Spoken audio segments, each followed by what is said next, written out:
우리 계절에 추나 추동이 있듯이 우리 신앙생활에도 추나 추동이 있습니다. 예수 그리스도를 믿어서 봄날같이 새싹이 돋아나는 우리 신앙의 새로운 새싹이 돋는 그런 봄날이 있고요. 때로는 여름과 같이 풍요로운 그런 삶 가운데에 아주 환하고 뜨뜻하고 좋은 그런 날씨를 가지고 나가는 여름의 날씨도 있고요.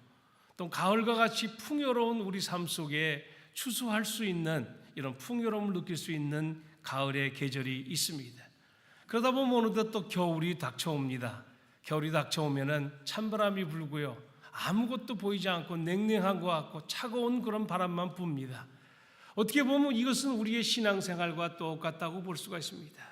예수 그리스도를 믿는 새로운 새싹이 돋는 봄의 날씨도 가질 수도 있고 여름의 날씨도 있고 풍요로운 가을의 날씨도 가질 수 있지만은 때때로 하나님께서 우리들에게 겨울과 같이 냉랭하고 차가운 고난의 날씨인 겨울을 우리들에게 허락하실 수가 있다고 하는 것입니다. 우리가 예수 그리스도를 믿는다고 해서 우리가 모든 신앙생활이 다 순조롭고 평탄하고 기쁘고 즐거운 것만은 결코 아닌 것입니다. 때때로 우리들에게 기쁘고 즐거운 것도 있지만은 우리들이 때때로는 정말 고난의 길, 슬픔의 길, 연단의 길을 우리가 걸어갈 적이 종종 있다고 하는 것입니다. 이런 길을 걸어갈 때 과연 우리들은 어떤 삶을 살아가야 될 것인가? 오늘 본문에 보니까 이스라엘 백성들이 하나님께서 지팡이 하나로 홍해 바다를 가르시는 이런 놀라운 기적적인 것을 체험했다고 그랬습니다. 이 사람들은 정말 홍해 바다를 육지와 같이 건넜다고 그랬습니다. 그래서 그 하나님을 찬양하고 기쁨으로 승리의 행진을 계속했습니다.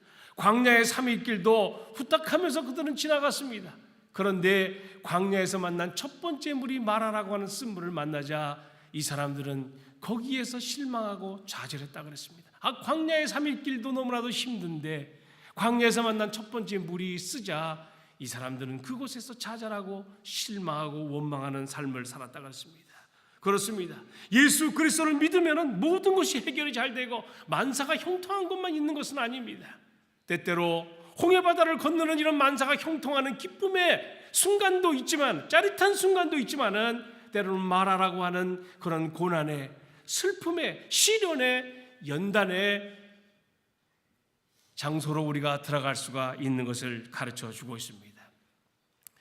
미국에서 운전면허 시험을 보면은 반드시 나오는 도로 표시판 하나가 있는데 디투어라고 하는 도로 표시판입니다. 이 디투어라고 하는 도로 표시판은 무슨 뜻입니까? 앞에 공사 중이니 앞에 길이 막혀져 있으니 다른 길로 돌아가시오라고 하는 그런 뜻입니다. 우리가 좋은 길만 늘 걸어가다가도 때때로 우리 앞에 디투어라고 하는 사인판이 붙어 있어서 다른 길로 돌아가시기 바랍니다. 이런 고난의 때, 시련의 때가 우리들에게 종종 있다고 하는 것입니다. 우리는 판판대로만 가는 것이 아닙니다. 좋은 길만 걸어가는 것이 아닙니다. 그렇게 가다가도 때로는 하나님께서 디토라고 하는 고난이라고 하는 사인판을 우리 앞에 두고 다른 길로 되돌아서 가도록 그렇게 만드셨다고 하는 것입니다. 성도들이 애창하는 찬송가 중에서 찬송가 503장이 있습니다. 고요한 바다로라고 하는 찬송입니다.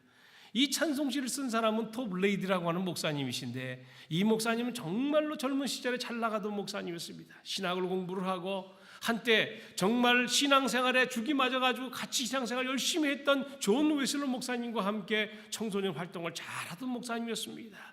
목사가 돼서 목회를 시작하는데 목회도 얼마나 잘 되는지 모르겠습니다. 그런데 존 웨슬러와 신학적인 문제로 서로 갈라지게 되면서부터 마음의 병을 앓기 시작을 해가지고 32살의 폐결핵을 앓게 되었습니다.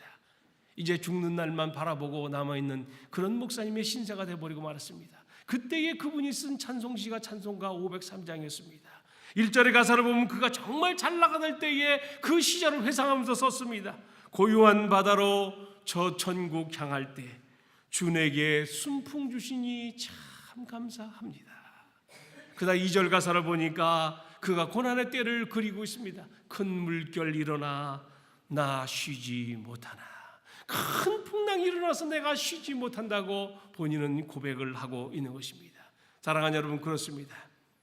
우리가 때로는 신앙생활 하면서 예수 그리스도를 믿는 순간부터 기쁘고 즐겁고 아주 정말 만사가 형통하는 그런 삶을 살아갈 수가 있겠지만은 때때로 하나님께서는 우리들에게 우리 앞에 장애물을 두시고 우리들에게 디투어라고 하는 사인판을 붙여주셔서 다른 길로 돌아가도록 우회하도록 하나님께서 고난과 시련의 때를 우리들에게 주셨다고 하는 것입니다.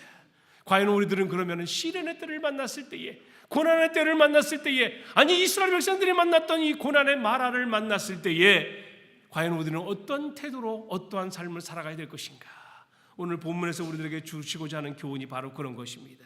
오늘 본문 24절 말씀에 보니까 고난의 마라를 만났을 때 이스라엘 백성들은 모세에게 원망하여 이르되 우리가 무엇을 마실까 하매 라고 기록을 하고 있습니다. 이스라엘 백성들은 얼마 전에 홍해바다를 가르셨던 그 하나님, 그들을 이제까지 불기둥과 기름기둥으로 인도하셨던 그 하나님을 그들은 바라보지 못하고 이제 자기 앞에 놓여진 이 마라의 쓴물을 바라봤을 때 그들은 하나님께 대해서 원망을 하면서 실패하고 좌절하는 인생을 살았다고 오늘 본문이 먼저 기록을 하고 있습니다. 이스라엘 백성들은 고난의 마라를 만났을 때에 하나님께 대해서 원망을 하며 불평을 했다고 그랬습니다. 그들은 지난날에 지팡이 하나로 홍해바다를 가르셨던 그 하나님을 바라보지 못했던 것이었습니다. 수르광야를 지날 때에 불기둥과 구름기둥으로 인도하셨던 그 하나님을 신앙의 눈으로 그들은 바라보지 못하고 자기들 앞에 주어진 현실만 바라봤을 때에 좌절하고 실패하며 원망하는 삶을 살았던 것을 볼 수가 있습니다. 신앙생활은 어떤 사람들이 표현하기를 거울과 유리창에다가 비교를 하고 있습니다. 거울과 유리창은 똑같은 재료로 만든 것이었습니다. 그런데 거울은 뒤가 막혀져 있고 유리창은 뒤가 뚫려져 있습니다. 어떤 사람은 거울 바라보는 자기의 신앙을 가지고 있는 사람이 있습니다. 이 사람은 자기 자신밖에 바라보지 못합니다. 자기에게 주어진 현실밖에 바라보지 못합니다. 내 모습밖에 바라보지 못한다는 것입니다. 그러나 유리창으로 바라보는 신앙의 눈을 가진 사람은 자기 자신이 아니라 유리창 밖에 있는 먼 세계, 더 넓은 세계를 바라볼 수 있는 이런 눈을 가진 사람이라고 하는 것입니다. 사랑하는 여러분, 신앙의 눈이라고 하는 것은 바로 이런 유리창의 이런 눈을 가지고 우리는 바라봐야 될 줄 압니다. 내 자신만 바라보고 내 현실만 바라보고 나에게 주어진 환경만 바라본다면 우리는 좌절하고 실패할 수밖에 없습니다. 그러나 유리창 너머로 있는 먼 세계를 바라보고 하나님께서 우리들에게 보여주시고자 하시는 영적인 세계를 바라보고 산다면 이 사람이야말로 신앙생활에 승리하는 삶을 살아갈 수가 있는 것입니다. 우리 모든 가정에 십자가가 없는 사람은 아무도 없습니다. 너나 나나 할 것 없이 누구든지 십자가 한두 개씩은 다 가지고 있습니다. 가정의 문제, 직장의 문제, 가족 간의 문제, 때때로는 친구들 간의 문제, 관계의 문제 속에서 우리들은 십자가 하나씩은 다 가지고 있습니다. 누구든지 가지고 있는 십자가인데 중요한 것은 이 십자가를 어떤 눈을 가지고 어떤 태도를 가지고 지고 가느냐, 여기에 따라서 달라질 수가 있습니다. 너나 나나 할 것 없이 십자가를 다 가지고 있는데 문제는 그 십자가를 지고 가는 사람의 신앙의 눈이라고 하는 것입니다. 십자가를 십자가로만 바라본다면은 그것은 좌절하고 실패하고 낭망할 수밖에 없는 그런 삶을 살아갈 수밖에 없습니다. 그러나 그 십자가 속에 역사하시는 그 하나님을 신앙의 눈으로 바라보고 산다면 그 사람은 반드시 승리할 수 있는 그런 삶을 살아갈 수가 있는 것입니다. 신앙생활은 내가 무엇을 보고 사느냐에 따라서 달라진다고 볼 수가 있습니다. 구약 성경에 발람이라고 하는 선지자는 하나님의 말씀을 선포하는 선지자임에도 불구하고 하나님께서 보내신 천사가 있는데 그 사람은 영적인 눈이 가려워져 가지고 하나님께서 보내신 천사를 바라보지 못했던 그런 슬픈 사람이었습니다. 어리석은 사람이었습니다. 그러나 그가 타고 있던 나귀는 하나님이 보내신 천사를 바라봤다는 데 있습니다. 정말 짐승만도 못한 그런 사람이 되어버리고 말았습니다. 영적인 눈이 가려졌기 때문에 그렇습니다. 롯이라고 하는 사람은 현실만 바라보고 처해지는 환경만 바라봤기 때문에 소돔과 고모라라고 하는 그런 성을 그곳으로 자기가 살 장소를 정했던 어리석은 사람이었던 것을 볼 수가 있습니다. 왜요? 영적인 눈이 가려졌기 때문에 그렇습니다. 사랑하는 여러분, 우리의 신앙생활의 첫 출발은 내가 무엇을 보느냐에 따라서 달라질 수가 있습니다. 내가 무엇을 보고 사느냐. 제가 중학교 2학년 때 수양회를 청평에 있는 한월산이라고 하는 곳에 그 수양회를 갔습니다. 그 당시에 청평 한월산에는 아주 욕을 잘하는 목사님이 계셨습니다. 뭐 제가 말씀을 드리지 않아도 어르신들은 다 아실 겁니다. 이 목사님이 집회를 이제 저녁에 하시는데 이게 자그마한 그런 기도원 방에서 집회린도 하시냐 사람들이 빼곡하게 들어와 있습니다. 그래서 중학교 2학년 때 어린 나이에 무슨 집회가 어떻게 이루어지는가 궁금해서 이렇게 들여다봤습니다. 그랬더니 목사님이 설교를 열심히 막 하시네요. 그 목사님은 처음부터 끝까지 다 욕이에요.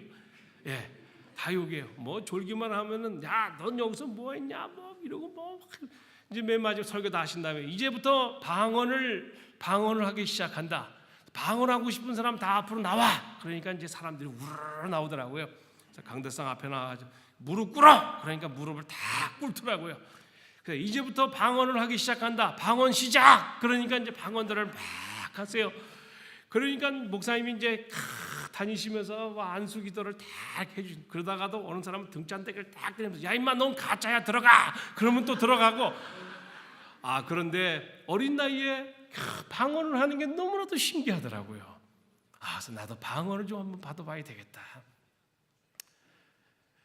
그래가지고 저 혼자 저 골짜기 산 그 개울이 흐르는 위를 혼자서 올라갔습니다. 그 저녁 시간에 올라가지고 펑퍼지만 바위돌이 하나 있어가지고 거기서 무릎 꿇고 기도했습니다. 하나님, 제게도 방언을 좀 주세요. 방언을 달라고 그렇게 기도하는데 터지는 방언은 안 터지고 날씨는 점점 추워지고 어두컴컴해지고 으시시한 게 영 기분이 안 그렇더라고요. 그래가지고 오늘은 그만하고 내일 또 해보자. 그럼 내려가자. 금방 내려오는데 하얀 소복을 입은 처녀 귀신이 제 앞에서 저 멀찌감해서 거기서 쑥 나타나는 거예요. 이 처녀 귀신이 그냥 치맛자락을 펄럭펄럭거리고 위로 있는데 이건 올라가지도 못하고 내려가지도 못하고 어떻게 뭐 저걸 못하는 거예요. 찬송을 부르고 사탄아 물러가라 귀신아 물러가라 이게 물러가지도 않고 오지도 않고 가지도 않고 제 앞에서 펄럭거리고 있는데 도저히 안 되겠어요. 한 30-40분을 거기서 그냥 올라가지도 못하고 내려가지도 못하고 있다가 용기를 내서 조금씩 내려가 봤습니다. 그랬더니 나중에 알고 봤더니 제가 본 것이 말입니다. 그 한국에서는 그 뭐죠? 그 이불을 하면 그 겉에 이렇게 씌우는 허연 소총이요, 호총이요, 호총. 예, 그거를 이제 기도원에서 그걸 뜯어가지고 아마 뭐 기도원에서 일하시는 권사님이나 집사님들이 빨래를 해서 빨래가락에 이렇게 걸어놓은 거를 이게 바람이 부니까 펄럭펄럭거리니까 이게 난 무슨 처녀 귀신이 제 앞에 나타난 줄 알고. 사랑하는 여러분, 신앙이 어린 사람은 허연 거적대기만 봐도 그게 처녀 귀신인 줄 안다니까요. 예? 내가 무엇을 보느냐에 따라서 우리는 삶이 달라질 수가 있다는 것입니다. 내가 무엇을 보고 사느냐, 내가 과연 무엇을 보고 사느냐에 따라서 우리의 신앙생활이 달라질 수가 있다는 것입니다. 사랑하는 여러분, 신앙의 눈이라고 하는 것은 볼 수 없는 것을 볼 수 있는 것이 신앙의 눈인 것입니다. 고통 중에서도 볼 수 있는 것이 바로 신앙의 눈이라는 것입니다. 볼 수 없는 상황 속에서도 바라볼 수 있는 것, 이것이 진정의 신앙의 눈이라고 하는 것입니다. 누군지 다 바라볼 수 있는 상황 속에서 바라본다면 이것이 신앙의 눈이 아니라는 것이지요. 이게 믿음의 눈이라는 것입니까? 오늘날에 신앙생활을 다 한다고 해서 모든 사람들이 영적인 눈을 다 가진 사람들은 아닙니다. 오늘날에 교회 나온다고 해서 영적인 눈을 가진 사람은 불과 얼마 되지 않습니다. 중요한 것은 우리가 이 땅에 살면서 정말로 볼 수 없는 상황 속에서 하나님을 바라볼 수 있는 것, 지난날에 지팡이 하나로 홍해 바다를 가르시고 불기둥과 구름기둥으로 그들을 인도하셨던 그 하나님을 바라볼 수 있는 신앙의 눈이 우리들에게 띄어져야 된다는 것입니다. 이스라엘 백성들은 그것을 바라보지 못했습니다.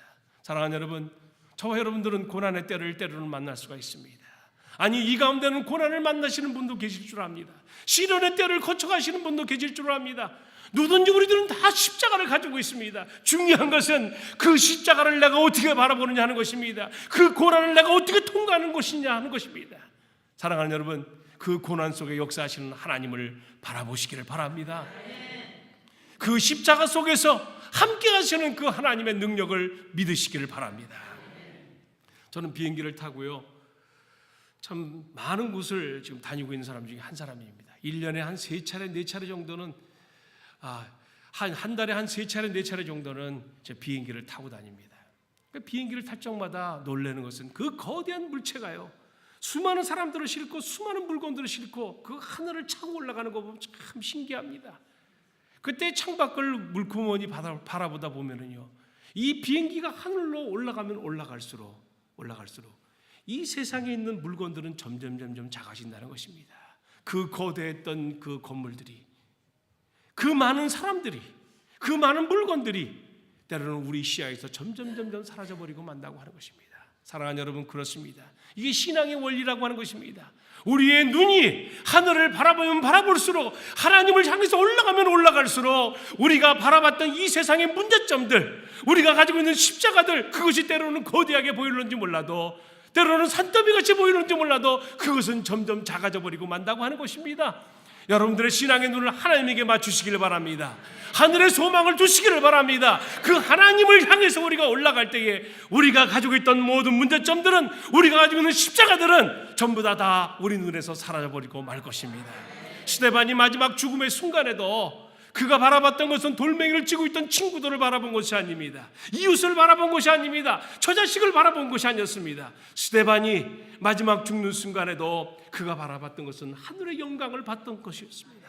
하늘 문이 열리고 예수 그리스도가 하나님 우편의 보좌에 있는 것을 바라봤을 때에 스데반은 담대히 그들을 용서하면서, 용서의 기도를 드리면서 담대히 순교의 죽음을 죽었던 것을, 맞았던 것을 볼 수가 있습니다. 사랑하는 여러분, 우리 신앙의 담대함이 어디서 나오는 것입니까? 나에게서 나오는 것이 아닙니다. 그것은 우리가 예수 그리스도를 바라볼 때에, 하나님을 향해서 우리의 신앙의 눈이 띄어졌을 때에 우리 신앙의 담대함이 있는 것입니다. 이 땅에 살 때에 우리가 고난이 닥쳐와서 이 땅에 우리가 살 때에 우리의 아무리 커다란 십자가 있다 할지라도 우리들은 겁내거나 두려워할 필요가 없습니다. 그래서 예수님께서는 제자들에게 다음과 같이 말씀하셨습니다. 너희가 세상에서 환난을 당하나 그러나 담대하라. 내가 세상을 이겼노라. 아멘. 예수님이 하신 말씀처럼 주님을 바라보면서, 하나님을 바라보면서 우리 이 땅에 살면서 승리하는 저와 여러분들 되시기를 간절히 축원합니다. 오늘 본문 25절에 보니까 신앙이 어린 이스라엘 백성들은 고난의 마라를 인해서 소망을 보이는 곳에 두었지만은, 신앙이 성숙한 지도자 이 모세는 지난날에 홍해바다를 지팡이 하나로 가르시고 불기둥과 구름기둥으로 인도하셨던 그 하나님을 바라봤던 것을 볼 수가 있습니다. 25절 말씀 보니까 모세가 여호와께 부르짖었더니 여호와께서 그에게 한 나무를 가리키시니 그가 물에 던지니 물이 달게 되었더라 그랬습니다. 신앙이 성숙한 지도자는 하나님 앞에 무릎을 꿇고 기도했다고 그랬습니다. 사랑하는 여러분, 신앙이 어린 사람들은 고난이 왔을 때에, 시련이 왔을 때에 불평과 불만과 부정적인 말을 하게 됩니다. 그러나 신앙이 성숙한 하나님의 지도자는 어려운 일이 왔을 때에, 시련의 때에 하나님 앞에 더욱더 무릎을 꿇고 기도하게 된다는 것입니다. 그때에 우리 하나님께서는 그들을 인도하시고 하나님께서 문제의 해결을 주시는 것을 오늘 본문 속에서 우리는 찾아볼 수가 있습니다. 사랑하는 여러분, 마라와 같은 고난이 왔을 때 우리들은 무엇을 보십니까? 하나님을 바라보시기 바랍니다. 마라와 같은 고난이 왔을 때 우리는 무엇을 하십니까? 그 하나님께 기도하시기 바랍니다. 그때에 하나님께서 우리들의 모든 문제를 해결해 주시는 것입니다. 고난을 잘 견디는 욥은 다음과 같이 고백하고 있습니다. 하나님, 내가 전에는 하나님에 대해서 귀로만 들었사온데 이제는 내가 고난을 겪은 이후에는 하나님에 대해서 내가 두 눈으로 보는 듯합니다. 고난을 겪고 난 후에 바로 욥이 고백했던 그런 고백이었습니다. 사랑하는 여러분, 신앙의 눈을 떠서 하나님께서 우리들에게 보여주신 그 비전을 보시기를 바랍니다. 열왕기하 6장에 보면은 이스라엘 군대와 아람 군대가 서로 싸우고 있었을 때였습니다. 그런데 이상하게도 아람 군대가 가서 진을 치는 곳마다 이스라엘 군대가 어떻게든지 알아가지고 그러 와가지고 다 무너뜨리는 거예요. 아람 왕이 가만히 생각해보니까 이상하지 않습니까? 그래서 우리 가운데 뭐 내통하는 사람이 있느냐? 그랬더니 한 부하가 와서 이야기합니다. 아닙니다. 저 이스라엘 나라에는 신통한 선지자가 하나 있는데, 엘리사라고 하는 선지자가 있는데 그 엘리사가 이 모든 것을 다 알아가지고 이거 알려주는 것입니다. 아, 그래? 그럼 그 엘리사를 잡아오면 되겠구나. 그래가지고 도단에 있는 엘리사의 집을 이 아람 군대가 수많은 그 병거들이 전부 다 에워쌌습니다. 이때에 엘리사의 종인 게하시가 밖에 나와서 보니까 큰일 났거든요. 수많은 아람의 군대들이 자기네 집을 다 에워쌌습니다. 엘리사가 호들갑을 떨면서 들어와서 아이고 내 주여, 우리는 이제 죽게 되었습니다. 그때에 엘리사가 야, 호들갑 떨지 마라. 저들과 함께한 군대보다 우리와 함께한 군대가 더 많다 하면서 엘리사가 하나님께 기도했습니다. 그때에 이 종 게하시의 눈이 밝혀지면서 밖을 내다보니까 아람 군대가 에워싸고 있는 그 뒤편에 하나님의 성군 천사들이 그 아람 군대를 에워싸고 있는 모습을 보게 되었던 것이었습니다. 사랑하는 여러분, 하나님의 능력이라는 것은 바로 이런 것입니다. 우리가 신앙의 눈을 뜨고 하나님을 바라볼 때에 도저히 우리가 예측할 수 없는 일들을 하나님께서 만들어 주시는 것입니다.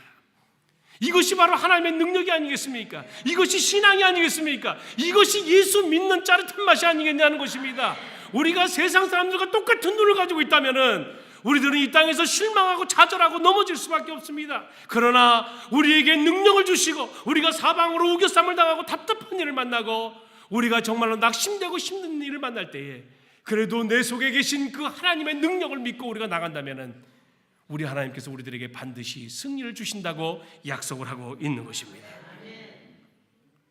그래서 오늘 본문에 보니까 하나님께서는 이제는 우리들에게 시련도 주실 뿐만 아니라 우리들을 치료해 주시는 하나님이라고 오늘 본문이 가르쳐주고 있습니다. 26절 말씀에 하반부를 보겠습니다. 모든 질병 중 하나도 너희에게 내리지 아니하리니 나는 너희를 치료하는 여호와임이라. 그렇게 가르쳐주고 있습니다. 고난 속에서도 하나님을 믿고 의지하고 기도하는 자에게 우리 하나님께서는 한 나무를 지시하셔서 마라의 쓴물을 달게 해주실 뿐만 아니라 우리의 삶을 치료해 주시는 하나님이라고 분명히 약속을 하고 있습니다. 하나님께서는 우리 생애를 우리들 두 번 나눠주십니다. 첫 번째는 예수 그리스도를 믿을 때 철저하게 하나님께서 우리 자신을 깨트려 버리십니다. 두 번째는 우리들을 신앙을 성숙하게 만들어 주시기 위해서 연단의 용광로 속에 우리들을 때때로 누시는 것을 볼 수가 있습니다. 그때마다 우리의 신앙의 눈을 하나님께로 돌린다면 하나님께서는 반드시 우리의 삶을 통해서 하나님께서는 이 고난을 통해서 시련을 통해서 우리들을 승리의 삶으로 이끌어 주실 것을 약속을 하고 있는 것입니다. 그래서 고린도전서 10장 13절의 말씀을 보니까 사람이 감당할 시험 밖에는 너희에게 당한 것이 없나니 오직 하나님은 미쁘사 너희가 감당치 못할 시험 당함을 허락지 아니하시고 시험 당할 즈음에 또한 피할 길을 내사 너희로 능히 감당하게 하시느니라. 아멘. 하나님께서는 우리들에게 시험 당할 즈음에 피할 길을 내주셔서 능히 감당하도록 만들어주시는 하나님이십니다. 저는 골프를 치질 않지만은 이 골프공에 얽힌 그런 일화가 있습니다. 처음에는 이 골프공이 이 탁구공처럼 밋밋한 그런 골프공이었다고 합니다. 근데 골프를 치는 사람들이 골프를 쳐보니까 이것이 좀 더 빨리 날아가게 하고 좀 더 멀리 날아가게 하고 싶은데 그렇게 되지 않더라는 것이죠. 그래서 과학자들이 연구를 해가지고 골프공을 보시면은 거기 호흡이 다 이렇게 파여 있지 않습니까? 그래서 그 호흡을 봤답니다. 그 호흡을 파니까 공기의 저항력을 받질 않아가지고 치기만 하면은 이 골프공이 더 멀리 더 빨리 날아간다고 합니다. 사랑하는 여러분, 그렇습니다. 때때로는 우리 삶 속에 탁구공처럼 밋밋하다면 우리들은 아무런 소용이 없습니다. 아마 신앙생활이 별로 재미가 없을 것입니다. 너무나 우리 신앙생활이 예수 믿고 나서 너무나 잘되고 기쁘고 즐거움만 있다면요 우리의 신앙생활은 그렇게 더 멀리 더 빨리 날아갈 수가 없을 것입니다. 그런데 때때로는 하나님께서 우리 삶 속에 이 골프공에 파놓은 그 흠집처럼 고난도 주시고 시련도 주시고 용광로 속에 넣어주시고 때때로는 우리들에게 여러 가지 십자가를 줬을 때에 그것을 통해서 그것으로 인연해서 우리들은 더 멀리 더 빨리 날아갈 수가 있다는 사실을 기억하시기 바랍니다. 사랑하는 여러분, 보세요. 우리 하나님께서는 오늘 본문 27절 말씀에 보니까 그들이 엘림에 이르니 거기에 물샘 열들과 종려나무 이른 그루가 있는지라 거기서 그들이 그 물 곁에 장막을 치니라 그랬습니다. 하나님께서는 이스라엘 백성들을 마라라고 하는 쓴물을 달게 해주실 뿐만 아니라 불과 이 마라에서 11km밖에 떨어지지 않는 엘림이라고 하는 곳에 하나님께서는 큰 오아시스를 준비하셔서 그곳에서 이스라엘 백성들을 맞이할 준비하시는 여호와 이레의 하나님이신 것을 가르쳐주고 있습니다. 사랑하는 여러분, 우리가 어떻게 하면은요 하나님께 무릎 꿇고 기도하기만 하면 하나님 앞에 무릎을 꿇고 기도하기만 하면은, 이스라엘 백성들과 같이 입을 벌려 불평하고 부정적인 말을 하는 것이 아니라 하나님 앞에 무릎을 꿇고 모세와 같이 부르짖어 기도하기만 한다면은 우리 하나님께서는 우리의 삶을 바꿔주실 것입니다. 우리의 삶 속에 큰 오아시스를 준비해 주실 것입니다. 이것을 믿고 나아갈 수 있는 저와 여러분들이 되시기를, 그래서 승리하는 삶을 사시는 여러분들이 되시기를 주님의 이름으로 간절히 축원합니다.